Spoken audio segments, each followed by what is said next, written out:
नमस्कार दोस्तों, स्वागत है आपका हमारे YouTube चैनल पर। आज हम लेकर आए देश दुनिया की 50 बड़ी खबरें। तो चलिए शुरू करते हैं। बोइंग के शेयरों में हल्की तेजी देखी गई क्योंकि आज एयर इंडिया फ्लाइट 171 की प्रारंभिक दुर्घटना रिपोर्ट आने वाली है। यह जहाज अहमदाबाद से टेक ऑफ के बाद क्रैश हुआ था। शुरुआती जांच में इंजन फ्यूल स्विच में खराबी की आशंका जताई गई है, जो दोनों इंजन की शक्ति बंद कर सकता है। बोइंग सिस्टम दोष के बजाय फ्यूल मैनेजमेंट की तरफ इशारा करता है। रिकॉर्डर्स दिल्ली में विश्लेषणाधीन है और ट्राउम एयर टरबाइन के डिप्लॉयमेंट की वीडियो फुटेज मौजूद है।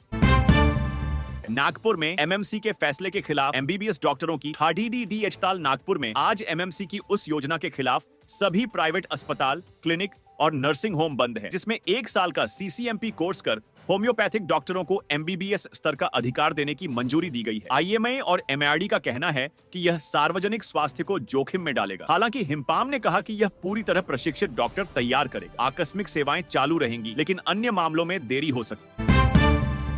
एसबीआई शेयर्स सुस्त माहौल में मामूली उछाल पर बंद हुए। 11 जुलाई 2025 को एसबीआई के शेयर 0.6% की मामूली बढ़त के साथ 808 रुपए 50 पैसे पर बंद हुए, जबकि बीएसई सेंसेक्स में 0.83% की गिरावट दर्ज की गई। एसबीआई का सौदा 52 सप्ताह के उच्चतम स्तर से लगभग 10% नीचे है। इसका ट्रेडिंग वॉल्यूम औसत से कम रहा। 2,27,571 शेयर बनाम औसतन 5,20,619। नोएडा पुलिस ने शुरू किया कंवार यात्रा ट्रैफिक एडवाइजरी। 11 जुलाई से नोएडा पुलिस ने गंगा गतियों की भारी आवाजाही को संभालने के लिए ट्रैफिक एडवाइजरी लागू कर दी है, जो 25 जुलाई तक जारी रहेगी। इसमें समर्पित कनवारिया लेन बनाए गए हैं और कई मार्गों में डायवर्जन किए गए हैं। रियल टाइम पुलिस निगरानी व ट्रैफिक नियंत्रण यूनिटेज के साथ यह सुनिश्चित किया जाएगा कि यात्रा सुरक्षित एवं नियंत्रण में रहे। ईयू चिंतित, ट्रंप की टैरिफ नोटिफिकेशन का इंतजार। 11 जुलाई को यूरोपीय संघ ने ट्रंप के नए टैरिफ नोटिफिकेशन की घोषणा का बेसब्री से इंतजार किया। ट्रंप ने ईयू और कनाडा पर नए शुल्क लगाने की धमकी दी है। ब्रसेल्स के ट्रेड मंत्रियों ने प्रत्युत्तर की रोक को एक सौदे की शर्त के रूप में स्वीकार किया है, लेकिन अचानक बदलाव की पुरजोर आशंका बनी हुई। चीन जापान वायुयान समीप संपर्क की घटना। टोक्यो के जीजी प्रेस ने बताया कि एक चीनी मिलिट्री जेट ने जापानी एसडीएफ टोही विमान को पूर्वी क्षेत्र में करीब 30 मीटर की दूरी पर पास से अंडरटेक किया। यह घटना सुरक्षा से जुड़ी तनाव को दर्शाती है। यूएस में ट्रंप कनाडा पर 35% टैरिफ की चेतावनी। यूएस ने कनाडा पर 35% टैरिफ लगाने की धमकी दी है, जिस पर कनाडा के प्रधानमंत्री मार्क कार्ने ने कहा कि वह अपने देश के कामगारों को बचाकर रखेंगे। यह व्यापार विवाद नई ऊंचाइयों पर पहुंच सकता है। उत्तर प्रदेश का मानसून रुक। 14 जुलाई तक राहत। यूपी मौसम विभाग ने बताया कि 14 जुलाई तक मानसून सक्रिय रहेगा। इस दौरान भारी बारिश में कमी आई। इसके बाद फिर से उमस एवं गर्मी का प्रकोप बियर हैट सकता है। मौसम वैज्ञानिकों ने नागरिकों को सावधानी बरतने की सलाह दी।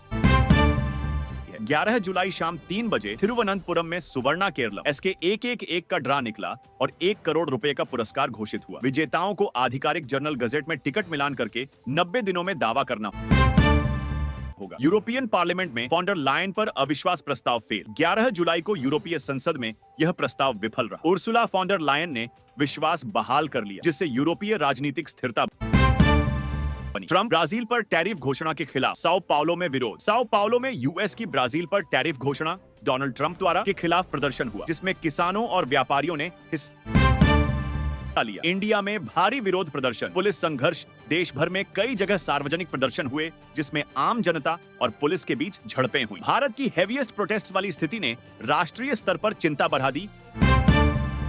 सेबी क्रेडिट रेटिंग से जुड़ी बड़ी तैयारी। सेबी ने 9 जुलाई को प्रस्तावित किया कि अब क्रेडिट रेटिंग एजेंसियां गैर सीबी संबंधित वित्तीय साधनों को भी रेट कर सकती हैं, बशर्ते वह 6 माह में नई इकाई स्थापित करें और शुल्क निर्धारण तथा आर्म्स लेंथ मार्केटिंग का पालन करें।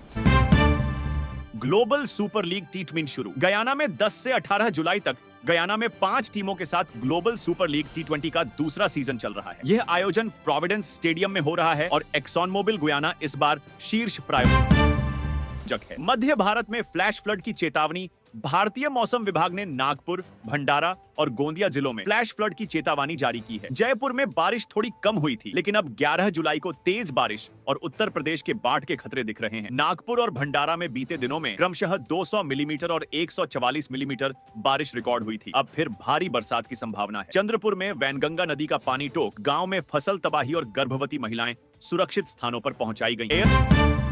एयरपोर्ट सुरक्षा के लिए नई ड्राफ्ट नियमावली नागरिक उड्डयन मंत्रालय ने aircraft demolition of obstructions rules 2025 का ड्राफ्ट जारी किया। यह भवनों और पेड़ों जैसी रुकावटों को हटाने पर केंद्रित है। अव्यवस्थित संरचनाओं पर त्वरित कार्रवाई, 21 दिन की लोक परामर्श अवधि के भीतर और 60 दिनों में दस्तावेज प्रस्तुत करने का प्रावधान है। वन ऑन फेंस रुकावटों पर मुआवजा मिलेगा, लेकिन आलोचक कहते हैं कि सुप्रीम कोर्ट की प्रक्रिया का उल्लंघन हो सकता है।